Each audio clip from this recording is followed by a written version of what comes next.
Tahun Nopoli di Tanjung ini yang ke-11 saya tahun 2022 yang langsung disponsori oleh Kadis Porab Pidijaya 2 Haji Isanudin NSSG Ketua Praksi Pidijaya Aceh KP 88 Afrika Meru 4 Noti Kopi Batu Mutreng YP Nandro Baratri Kana Fotokopi Gede Parik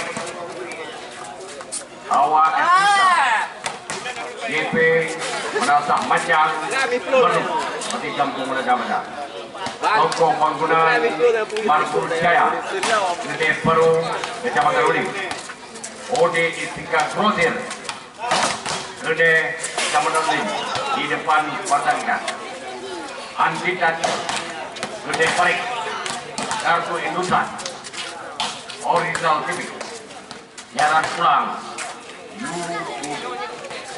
Nanda Ototan Fotokopi Gede Uling Pemuda Rezeki kami alung kapal yang pelopor dari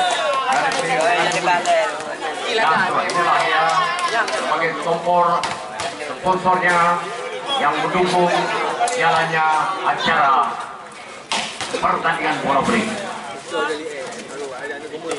Ya saudara-saudara, para pengunjung yang masih ada di luar, jangan lama di luar ya.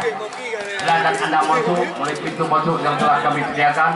Sesaat lagi, sejenak lagi, sebentar lagi akan kita saksikan yaitu jalannya pertandingan bola voli set yang pertama ya. Set yang pertama saudara. Yang sebentar lagi juga, sejenak lagi kami akan memperkenalkan susunan pemain yang akan diturunkan di set yang pertama, baik pun di klubnya Prabu Melete maupun di klubnya Olimpik Uling ya. Nah, nanti akan kita saksikan yaitu di lapangan ini juga. Di lapangan ini juga.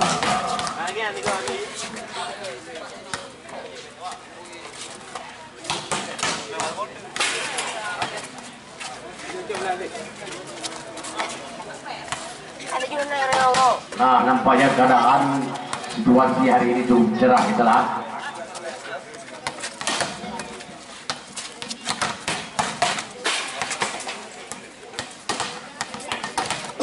Memang cukup berubur hari ini jalannya pertandingan. Nampaknya kita dua tim hari ini dengan menurunkan pemain-pemain mudanya yang cukup berbakat, baik di kubu Olimpik maupun di tim Prabu.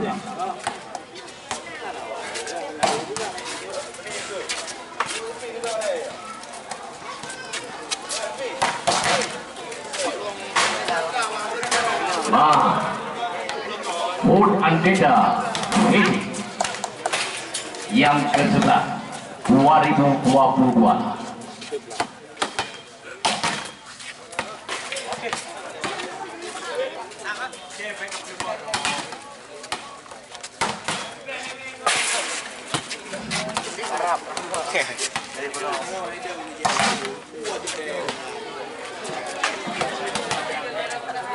pilih muda awal kai berapa dia awal kai kan anak tiga anak Halo ya para pengunjung yang masuk dari luar yang ingin menonton band di luar, ngeblok kaki laju terutama mulai pintu yang akan kamu sediakan yaitu pintu utama ataupun pintu masuk.